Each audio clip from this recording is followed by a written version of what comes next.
샬롬, 오늘도 매일 씨앗 묵상으로 하루를 시작하는 모든 분들이 말씀을 통해 주님과의 깊은 만남과 기쁜 교제의 시간이 되기를 소망합니다. 이제 성령님의 임재와 도우심을 구하며 기도드리겠습니다. 성령 하나님, 사순절 기간 말씀을 사모하는 마음을 주셔서 다시 말씀 앞으로 나아오게 하심에 감사드립니다. 이 시간 말씀을 통해 우리에게 말씀하시는 주님의 음성에 귀 기울이게 하여 주옵소서. 또한 우리에게 들려오는 수많은 세상의 소리와 마음의 분주함은 내려놓고 주님의 음성에 집중할 수 있는 시간이 되게 도와주옵소서. 이 시간 말씀을 통해 전해지는 우리를 향하신 하나님의 뜻과 계획과 마음을 깨닫게 하시고 말씀 앞에 우리의 생각과 마음을 맞출 수 있는 은혜가 있게 하여 주옵소서. 예수 그리스도의 이름으로 기도드립니다. 아멘. 하나님께서 오늘 우리에게 주신 말씀을 읽겠습니다. 먼저 구약 성경 시편 80편 18절의 말씀입니다. 우리를 살려 주소서. 우리가 당신의 이름을 부르겠습니다. 이어서 신약 성경 누가복음 17장 15절의 말씀입니다. 그러나 10명의 문둥병자들 가운데 한 사람은 자신이 나았음을 보았을 때 돌아와 큰 소리로 하나님을 찬양하였다.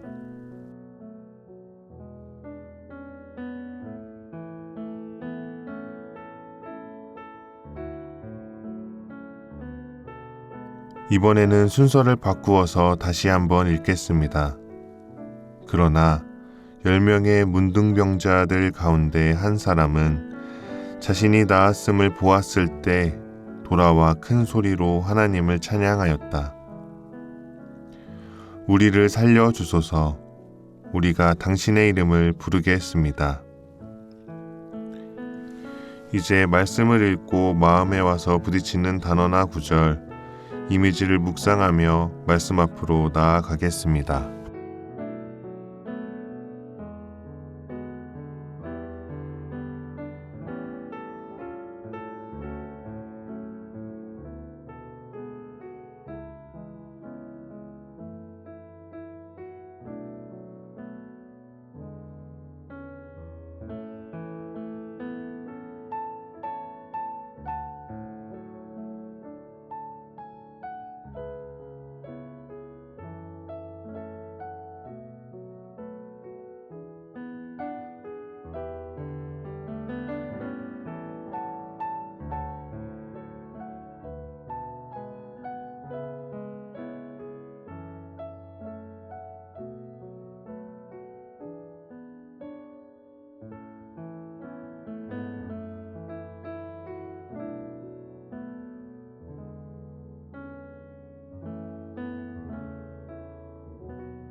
오늘 구약의 말씀에 나오는 간구와 신약의 말씀 속 치유받은 한 명의 문둥병자의 모습은 하나의 흐름처럼 이어집니다. 바로 하나님을 향한 부르짖음에서 시작하여 깨달음을 거쳐 돌아와 찬양하는 삶으로 나아가는 신앙의 모습처럼 보입니다. 먼저 구약의 말씀 속 간구에는 절박함이 담겨 있습니다. 우리를 살려주소서 라는 외침은 단순히 상황을 조금 나아지게 해달라는 요청이 아닌 하나님이 아니면 살 수 없다는 믿음의 고백입니다. 이들은 자신의 힘으로는 회복될 수 없음을 알고 있었고 회복시킬 수 있는 유일한 분이신 하나님께 시선을 돌렸습니다. 그리고 도움을 구할 때 도우실 하나님을 향한 확신이 있었습니다. 이어서 그들은 우리가 당신의 이름을 부르겠습니다 라고 고백하는데 이것은 단순한 약속이 아니라 하나님을 향한 결단이었습니다.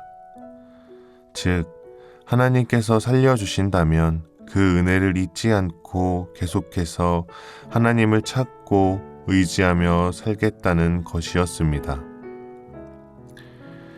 이들의 간구와 결단의 모습은 우리의 모습이 어떤지를 돌아보게 합니다. 우리 또한 힘들고 어려운 순간에 하나님을 찾습니다. 문제가 생기고 마음이 무너지고 상황이 막히면 당연하고 자연스럽게 하나님을 부릅니다. 그러나 그 자연스러움과 당연한 우리의 간구에 하나님만이 도우시고 살리실 수 있는 분이라는 믿음이 담겨 있었는지, 또한 도우신 하나님을 계속 부르며 살 것이라는 결단이 있었는지 돌아보게 합니다. 이어서 신약의 말씀은 예수님을 향해 도움을 부르짖었던 사람들의 이후 모습을 보여줍니다. 10명의 문둥병자들은 예수님께 나아와 자신들을 불쌍히 여겨달라고 외칩니다. 시편에서 그랬던 것처럼 간절함으로 예수님을 찾았고, 간절함을 보시고 불쌍히 여기신 예수님을 통해 모두 같은 은혜를 경험하게 됩니다. 그러나 그 이후의 모습에서 차이가 있었습니다. 10사람 모두 병에서 나았지만 오직 한 사람만이 자신의 나았음을 보고 돌아와 큰 소리로 하나님을 찬양했습니다. 여기서 중요한 것은 보았을 때 돌아왔다는 것입니다. 이 부분이 중요한 이유는 단순히 병이 나은 것을 알아본 것이 아니라 예수님께 받은 은혜를 깨달았다는 의미가 담겨 있기 때문입니다. 다른 9명도 자신의 나음은 보았을 것입니다. 하지만 받은 은혜를 깨닫지 못했거나 치료받았다는 기쁨에만 머무르다가 하나님께로 돌아오는 것을 놓쳤을지 모릅니다. 오직 한 사람, 돌아와 하나님께 찬양했던 사람만 달랐습니다. 그는 자신의 삶에 일어난 변화를 그냥 지나치지 않았고 주어진 은혜의 근원이 하나님이심을 깨달았습니다. 그리고 곧바로 방향을 돌이켜 하나님께 나아왔습니다. 이 모습 또한 우리를 돌아보게 합니다. 하나님께 부르짖는 자리에는 익숙한 우리가 응답 이후 돌이켜 하나님께 얼마나 나아왔었는지를 생각해보고 돌아보게 합니다. 많은 사람들이 간절히 기도하지만 응답받은 후에는 받은 은혜를 당연하게 여기거나 바쁜 일상 때문에 잊어버리곤 합니다. 하나님도 사랑하는 자녀들의 문제가 해결되는 것을 바라십니다. 슬픔과 고통과 외로움 속에 처한 사람을 건져내시는 것에 주저함이 없으십니다. 하지만 하나님이 진정으로 바라고 기뻐하시는 것은 문제 해결에 있지 않습니다. 해결된 문제이든 해결되지 않은 문제이든 이미 공급된 은혜를 통해 하나님께로 더 가까이 나아오길 바라십니다. 구약의 간구와 결단, 신약 속 장면은 우리의 신앙이 도움을 구하는 부르짖음으로 끝나선 안 된다는 것을 알려줍니다. 우리의 자리가 하나님께 도움을 구하는 자리에서 시작하여 하나님의 은혜를 경험하고 주어진 은혜를 통해 하나님께 나아가는 자리로 이어져야 합니다. 그렇기에 오늘 말씀을 통해 우리의 자리가 한 곳에 머물러 있지 않게 되기를 원합니다. 우리의 기도를 들으시며 도우시고 날마다 필요한 은혜를 넉넉하게 채우시는 하나님을 신뢰하며 기도하는 것처럼 이미 받은 은혜를 기억하여 하나님께 가까이 나아가게 되기를, 그래서 오늘 하루도 이미 감사와 은혜가 넘치는 하루임을 깨닫고 더 깊이 더 가까이 하나님과 동행하는 우리 모두가 되기를 주님의 이름으로 간절히 소망합니다. 기도드리겠습니다. 우리의 기도를 들으시는 하나님, 저희가 하나님을 찾고 부를 수 있게 해주심에 감사드립니다. 또한 하나님이 언제나 기도를 들으시고 문제를 해결하시며 주님이 주신 힘으로 다시 나아갈 수 있게 하심을 알게 하심에 감사드립니다. 주님을 신뢰하기에 주님을 찾는 것처럼 이미 받은 은혜가 있음을 기억하여 하나님께 더욱 가까이 나아갈 수 있는 저희가 되게 도와주옵소서.